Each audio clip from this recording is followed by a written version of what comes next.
brought to you by Palvi Agrico. आता शेतीसाठी जे काही लागणार ते घरपोच मिळणार, तेही मोबाईलच्या एका क्लिकवर. राज्याचे उपमुख्यमंत्री तथा पुणे जिल्ह्याचे पालकमंत्री अजित पवार यांचं 28 जानेवारी रोजी सकाळी बारामतीच्या एअरपोर्टच्या अगदी जवळच, म्हणजे जी धावपट्टी आहे त्याच्या जवळच विमान क्रॅश होऊन त्यांचं दुःखद निधन झालं. परंतु या घटनेनंतर अनेक ज्या गोष्टी आहेत त्या समोर येत आहेत, आरोप प्रत्यारोप होत आहेत. परंतु यामध्ये किती तथ्य आहे किंवा या गोष्टी घडू शकतात का, हे जाणून घेण्यासाठी आपण या विमानाच्या कॉकपिटमध्ये आलेलो आहोत.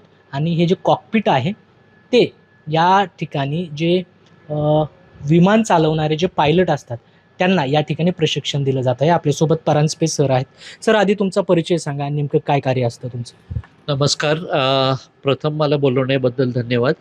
आणि मी स्क्वॉड्रन लीडर अजय परांजपे. मी ह्या योस्काईज एव्हिएशन सेंटरचा फाउंडर आहे. माझं 12 वर्ष एअरफोर्समधला अनुभव आहे, ज्याच्यामध्ये मी दुर्दैवाने अशाच एका क्रॅशच्या कोर्ट ऑफ एन्क्वायरीचा मेंबर होतो.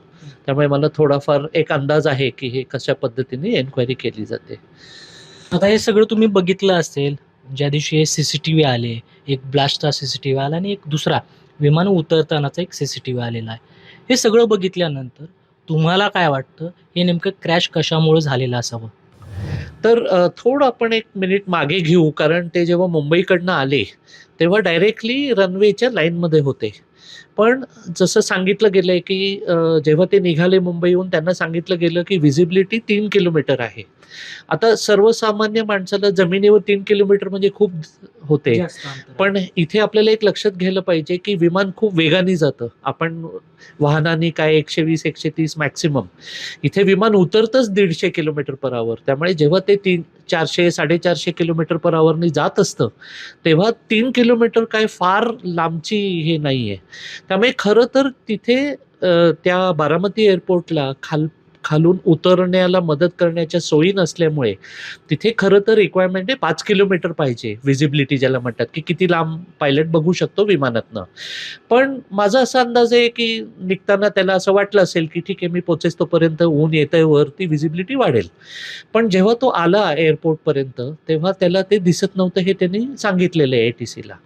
तर त्याच्यामुळे त्यांनी काय केलं की ते धावपट्टीवरनं जाऊन पुन्हा तो वर गेला.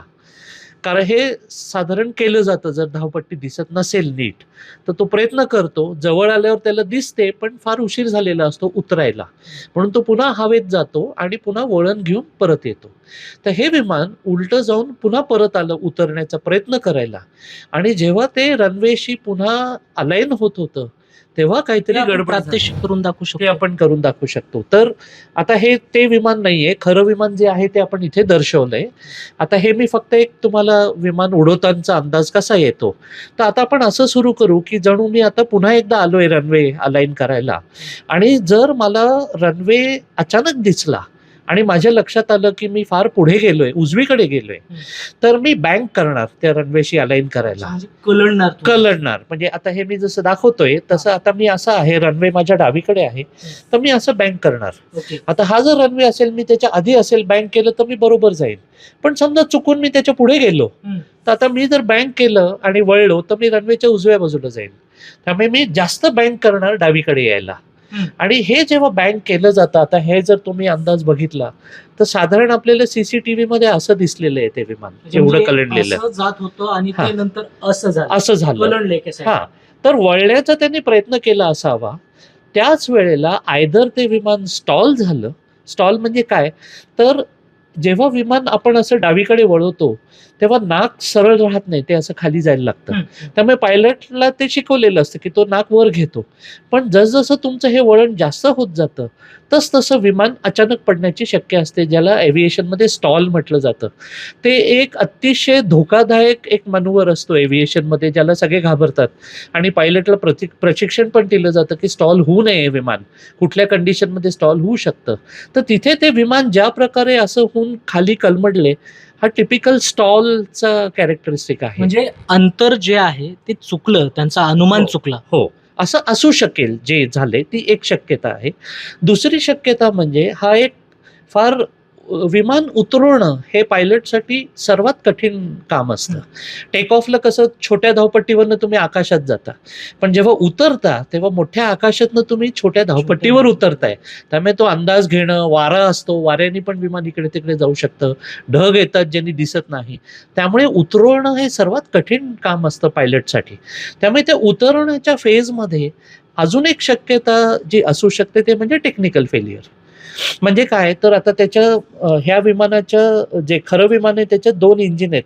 हम्म. तर ते जर दोन तुम्ही इंजिन, बघितलं तर हे इथे इंजिन दिसतंय एक दुसरं त्या बाजूला आहे. तर त्यातलं समजा एक इंजिन जर फेल झालं तर ते विमान दिशा एकदम पलटू शकतं. त्याच्या म्हणजे एका बाजूचं इंजिन हो. बंद पडल्यानंतर हो. दुसऱ्या बाजूला ते कलंडू शकतं. शकतं. जसं आपण एखादं उदाहरण घेतलं की 2 माणसं एखादा खोका ढकलतायत आणि एकाने थांबवलं तर तो खोका एका बाजूला एका जाणार. बाजूला जातो. तसंच इंजिन जर एक बंद पडलं तरी एका बाजूला ते जाऊ शकतं आणि इतक्या जवळ जमिनीच्या असल्यामुळे पायलटला ते कंट्रोल करता येणार नाही. आणि तिसरं काय कंट्रोल लिंकेज असेल की आता हे जे पार्ट्स आहेत ज्यातनं विमान वळतं ते पायलट जेव्हा कंट्रोल करतो त्याचा सिग्नल जातो. तर त्याचे काही लिंकेजेस असतात, म्हणजे केबल असतात, रॉड असतात. तर ते सुद्धा ऐन वेळेला तुटलं का काय, ह्या सगळ्या शक्यता आहेत. ह्या सगळ्या शक्यता आहेत, परंतु जो ब्लॅक बॉक्स होता त्याच्यामध्ये ओशेट हे रेकॉर्ड झालेले आहे. हे आपण कधी उद्गार काढतो? मला असं वाटतंय की हा ओशीट हा ब्लॅक बॉक्स मधनं आलाय का माहित नाही, कारण ATC मध्ये पण तो रेकॉर्ड झाला असण्याची शक्यता आहे. आता मी ब्लॅक बॉक्स कडे वळतो. ब्लॅक बॉक्सचे 2 पार्ट असतात. एक असतो फ्लाईट डेटा रेकॉर्डर आणि दुसरं असतं कॉकपिट व्हॉइस रेकॉर्डर. ह्या दोघांना मिळून ब्लॅक बॉक्स म्हटलं जातं. तसं बाय द वे हा ब्लॅक नसतो, रंगाने ऑरेंज कलरचा असतो, म्हणजे तो सापडेल. आता ह्याच्यामध्ये कसं असतं तर जर कॉकपिट व्हॉइस रेकॉर्डर आहे त्याच्यामध्ये कॉकपिटमध्ये घडत असलेला सगळा आवाज रेकॉर्ड होतो. मग ते पायलट ATC बोलत असेल तो सुद्धा रेकॉर्ड होतो. कुठलाही आवाज जर कॉकपिटमध्ये झाला, इव्हन साधा ग्लास खाली पडला तर त्याचा आवाज पण रेकॉर्ड होतो.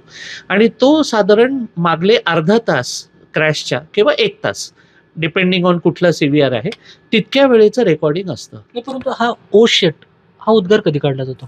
हा साधारण पायलटला लक्षात आलं की आता म्हणजे काही खरं नाही, सगळं संपले. सगळं संपलंय. येस, म्हणजे ओ शेट म्हणजे काहीतरी असं घडलंय की जे त्याच्या कंट्रोलच्या पलीकडे आहे, असं त्याचा अर्थ नाही, होतो. मुळात एक सगळ्यात महत्त्वाची गोष्ट प्रकर्षाने जाणवते की अनेक जे खाजगी विमान असतील किंवा मोठे विमान असतील याच्यामध्ये CCTV नसतात. असं माझा अंदाज आहे, नसतात. मी तरी बघितलं नाहीये. आणि खरं सांगायचं तर लावायला टेक्निकली काही हरकत नसावी, पण का लावले जात नाहीत ह्याचं मला हे नाही. किमान पाठीमागे ज्या ठिकाणी पॅसेंजर बसतात, प्रवासी बसतात त्या ठिकाणी लावणं गरजेचं वाटतं का?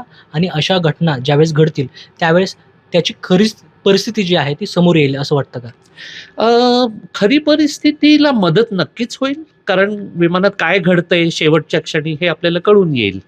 त्यामुळे नक्कीच त्याचा उपयोग होईल असं मला वाटतं. आणि जितके हल्ली क्रॅश होत आहेत कदाचित त्या कमिटीतनं जर असं बाहेर आलं रेकमेंडेशन तर कदाचित सुरू पण होऊ शकेल. म्हणजे राजकीय व्यक्ती असल्यामुळं अजित पवार जे आहेत, अजितदादा जे आहेत, राजकीय व्यक्ती होते, राज्याचे उपमुख्यमंत्री होते. त्याच्यामुळं अनेक ज्या गोष्टी आहेत, जे आरोप होत आहेत, घातपाताचे आरोप होत आहेत, यात किती तथ्य वाटतं आणि घातपात करता येऊ शकतो का? मला शक्यता खूप कमी वाटते. म्हणजे घातपात तसं करणं खूप कठीण आहे, कारण घातपात जेव्हा होतो तेव्हा असं खूप विशेषज्ञ पण ह्याच्यावर बोललेले आहेत की इतका प्रिसाईज घातपात करणं खूप कठीण असतं की बरोबर रनवेच्या अलीकडे ते क्रॅश होईल, इतकं अजून तेवढी टेक्नॉलॉजी आलेली नाही आहे. घातपात साधारण काय की बाबा एखादी केबल मोडेल किंवा एखादं काय बॉम्बस्फोट होऊ शकेल, हे घातपात होऊ शकतात. तसं हे विमान 15 वर्ष जुनं होतं. त्यामुळे आत्ता ज्या नवीन टेक्नॉलॉजीज विमानामध्ये आले जे हॅक होऊ शकतं, तसं ह्याच्यात मला शक्यता खूप कमी वाटते.